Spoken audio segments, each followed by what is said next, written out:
There's a platinum trophy that leaves trophy hunters awake at night. They twist and turn, unable to sleep as they shake with fright. Many took up the challenge for a chance at fame, yet this trial left scores of hunters with feelings of shame. For they were unable to finish. Why was this the case? Surely something was amiss. The developers had changed the game time and time again, much to the trophy hunters' bane. They decided they did not want the hunters to get to trophy too fast, so they made it a total pain in the ass. But why is it so difficult to obtain this platinum trophy? I will tell you this tale, so pull up a chair and get cozy, as I go over my journey to the platinum trophy in World War Z. Oh, yeah! Racking them up!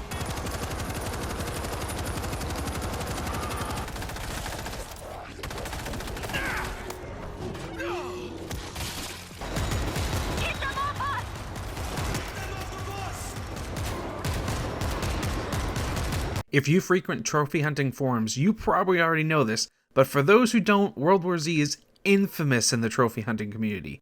This is the only trophy list that I've seen that has seen drastic changes to the requirements for trophies multiple times. Usually, if you see a change to a game's trophy list, it's only to one trophy, and that's generally to fix a loophole or bug, but changing what you have to actually do for a trophy is almost unheard of. Because the requirements have changed so many times, every trophy guide I've found is actually out of date, and I don't blame the authors for that. It looks like they've updated their guides more than a few times, but the list just keeps changing. It does seem like development for the game is finally at a close, so I'm fairly certain the list will stay consistent from here on out. My journey to the Platinum Trophy series usually involves a review and then rates how much fun it is to go for the Platinum Trophy in a game. But for World War Z, this video will also serve as a semi-guide because I had to figure out what actually had changed for trophy requirements, and for those curious, I will go over those changes. I have to say, I'm pretty jealous of people who got the Platinum Trophy when the game first came out, as the Platinum Trophy has become much more difficult and more of a grind with time, and I'll be going over why later in the video. Okay, with all that out of the way, let's get into it. World War Z was developed by Saber Interactive and published by Mad Dog Games. I'm sure most people have heard of either the book or the movie, and the game is actually a blend of the two. It's a 4-person co-op shooter in the style of Left 4 Dead, although it's in third person instead of first person. The game is based through 4 different cities, although if you have the DLC, it does add a 5th. There's no extra trophies for the DLC, but you can use them to grind. Each chapter follows a different group of survivors trying to fend off zombie hordes. The story is pretty light in World War Z. There's really just a very short cutscene at the beginning and end of a level. Each character also has an intro video that you can watch through the main menu, although I've played for hundreds of hours and really never felt the desire to watch them all. That being said, the few that I did watch were well done and did give a short backstory to all of the characters, which was nice to see. While going for the Platinum Trophy, there are several major grinds that I'll have to endure and keep track of, which are leveling all character classes to maximum level and purchasing all skills, leveling all weapons to max level, beat all levels on insane difficulty, and finally leveling all multiplayer classes to max level and purchasing all skills for those classes. This platinum is a huge time sink, and I went for it over a period of a few months, just chipping away a little at a time, not to mention rage quitting a few times and deleting it and reinstalling it, but let's not go over that. I did this solo playing with randoms. However, since this is a 4-person co-op shooter, if you can find a group of friends to go for the platinum with, it will make your life so much easier. Since it's a team-based game, you need to play as a team, coordinate your movement, and communication. All of which are things that you will not see if you group with random people, and considering this is a game with friendly fire, half the time your teammates will be far more dangerous than the zombies will be. Before I go into my plan of attack to get the Platinum Trophy, I want to go over gameplay and my general impressions of the game first. You can play as one of 7 classes. While the general gameplay for each class is the same, all classes have their own special equipment that makes them unique. For example, the Medic has a stim gun that can give players a temporary shield, and the Slasher has a stun gun that electrifies zombies and stops them in their tracks. Some classes, like the Fixer, have a choice between 2 different specials, those being either a masking grenade that cloaks you from zombies for a short period of time, or explosive ammo that you can share with a group. Since this is a 4-person co-op shooter, there's a heavy emphasis on teamwork, and even one person making a mistake can cost the group dearly. While the maps are linear, there are some that have randomized elements, which does give replayability to the game. Each map also has hidden items such as weapons or medkits, so exploration is key to success. The end of each level culminates in a massive battle against a swarm of zombies. You'll have to dig into defensive positions and protect a key location. There's defense kits that give the game almost a tower defense feel at times when fighting hordes. You'll find electrified fences, auto turrets, mortars, and more to help you against the massive zombie armies. Like in most zombie fiction, the zombies in World War Z are drawn to sound, so having silent weapons is a must.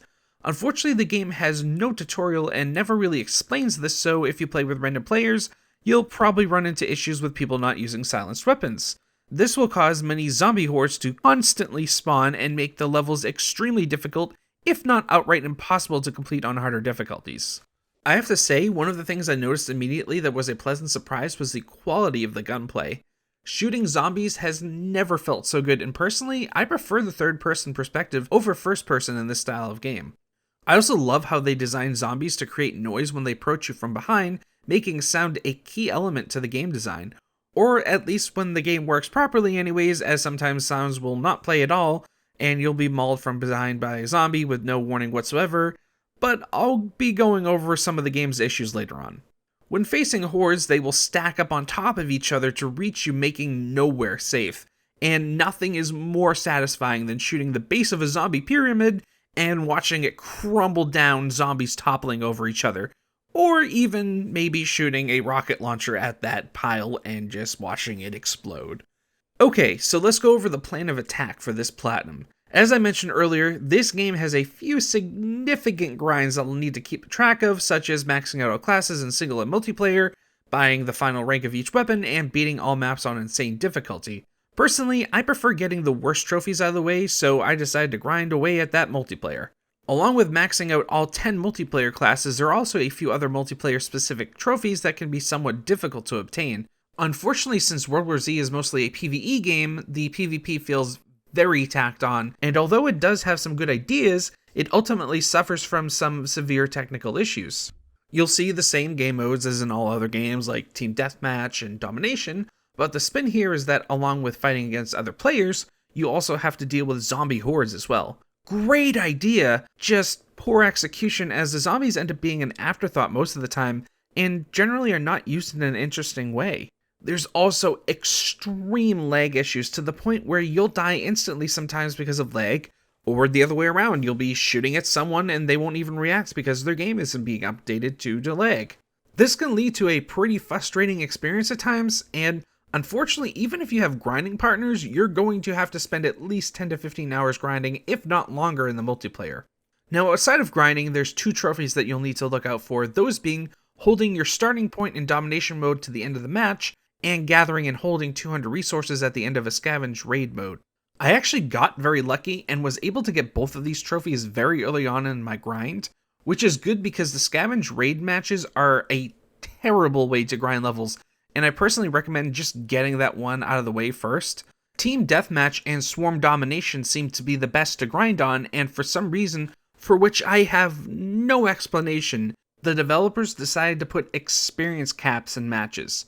Which means even if you're really good at the PvP, which is nearly impossible because of the lag, you're still going to have to grind excessively because after you hit 1500 experience in a match, you can't go any higher. This added so much unnecessary time to my grind considering I typically went much higher than 1500 experience in a match. Also, you can switch classes mid-match, but unfortunately you only receive experience for the class you finished the match with. This meant that even though there was one class I needed only 20 experience points to max out, I couldn't get one kill then switch. I was forced to waste an entire match just for 20 experience points. And with how poorly the multiplayer PvP works, any extra time spent in that mode was just not fun. Once I was done with the PvP multiplayer, it was time to move over to the PvE portion, which again is really the main point of the game and where you'll be spending the vast majority of your time if you go for the platinum. There's a few game modes, but you'll mostly be spending your time like I did in the standard levels. There's a challenge mode which rewards a special currency, but you can only do that once per week. It's worth doing because you can buy special overpowered versions of weapons, but since you can only do this mode once per week, you really can't grind in this mode. There's also the Horde mode, but I found that to be a far worse way to grind levels than just doing the regular levels, and not to mention the regular levels have some specific trophies that you can't get in Horde mode anyways. So here's where the confusion and frustration can come in. The devs have changed and tinkered with the game so much that it's almost a different game in some ways than when it started. There's a larger variety of special zombies, making the maps harder. You get less money at the end of the round, making grinding for skills and weapon upgrades take longer. The last two difficulties are harder than they were at launch, and there's even a new class and weapons added in as well. It can get confusing because you do have to level up the new class, but you don't need to buy and upgrade the new weapons. Although I would recommend buying some of them because they can be useful, but you don't need to do it specifically for the trophies. But again, this adds to an already monumental grind, and along with them nerfing how much money you get per match, it makes it that much worse. Now, they did add in the biosamples, which you can pick up, and they do give you extra money at the end of a match. However, if you get hit while carrying one of those, there's a chance that you can get infected and you can turn into a zombie if you don't disinfect yourself. This, again, makes the match harder, and then if you die, you actually lose the biosample. So, it just makes it that much harder to grind money. As far as the weapon grind goes, you need to look out for the imposing Arsenal trophy, which requires you to open and buy final versions of all weapons. There's 5 levels to most weapons, and some weapons have multiple variants for the 5th level. You luckily don't have to buy the challenge variant, but it's still a massive grind to level and buy all of the just standard weapon ranks. The weapon leveling system in itself can be quite confusing for people as well. For some reason, when you level up a weapon, for example from level 1 to 2, you stop gaining experience for that weapon until you buy the level 2 version. This means if you max out a weapon mid-match, you need to grab another. This makes the grind take so much longer, and this is just really a bad game design choice on the developer's part. Typically, automatic weapons are much better than semi-auto and burst weapons, so I saved the automatics for last. I did this grind alongside the other gargantuan task, the Handyman trophy, which requires you to open and buy all perks in the game, which again can be confusing to people because of the updates. They added in a prestige system, which once you hit max level, you can spend an insane amount of gold to reset all of your skills and levels, but you gain a very small extra perk. I must stress that you cannot use this system if you want to go for the platinum, because it will make a 150 plus hour platinum trophy turn into a 1000 plus hour platinum trophy. I actually did not know that you needed to buy all the perks for the newly added class Drone Master, so I actually started freaking out thinking my game was bugged when I did everything that was originally required for the Handyman trophy. I was already beyond done with the game, but then had to grind for several more hours to finish out that last class. There's a few other random trophies, not many are worth mentioning, as they are fairly easy to complete, and with the amount of time it takes to grind out the platinum, you'll have plenty of chances to go for them. While there's some major issues with the game, I personally just love the gameplay loop, and if anyone, Valve, came around and made a better version of it, I literally wouldn't stop playing it. There's bugs, glitches, crashes, and severe performance issues that have existed since release, yet the developers felt fine releasing cosmetic DLC and a season pass, which felt extremely tone-deaf. While I also play on the PC, for the Platinum Trophy I played on a PS4 Pro and the performance was abysmal. Some levels when hordes spawn, the game becomes a literal slideshow and it's almost impossible to do anything. And in others, you'll be at the very end of a level only to have the game crash and you lose all of your progress from the level that you've been playing, which is extremely frustrating. This does seem to be more of a last-gen console issue, as the PC version runs very well even with low-end hardware. But if you're going to charge money for a product, that product needs to be functional and it doesn't matter what platform you're releasing it on. And of course, all platforms have to deal with bugs and glitches, which honestly, it's so bad that I'd be here all day listing them all. Basically, most of the time things work fine, but then sometimes they just don't work at all. It's kind of a coin flip. Now, it has gone better with the latest patch, but it seems like the developers are done patching the game, leaving several obnoxious bugs still in the game basically forever now. So if you decide to go for achievements or trophies in this game, and I strongly recommend that you do not, wait till you get a PS5 or Series S or X, because last-gen consoles just can't handle the game. That being said, when the game works, it's absolutely addicting and fun, especially if you have a group of friends to play with. The gunplay and level design are top-notch, and going against massive hordes is just pure fun. The game is absolutely worth playing as long as you have newer hardware. It's on Game Pass of time of writing, so that's a great way to try the game and see if you enjoy it. Now for the journey of the Platinum Trophy rating, I award World War Z nothing. The grind is so unnecessarily long to the point of being abusive, along with all of the changes to the trophy requirements, I simply cannot award this game a trophy. Hang on a second, I'm getting a phone call? What do you mean? Are you serious? That's not... Fine. I am so sorry about that. That was my supervisor.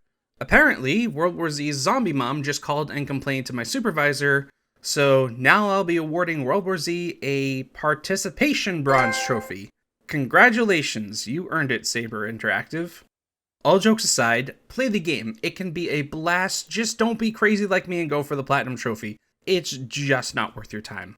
As far as future videos go, I'll be reviewing the Yakuza series.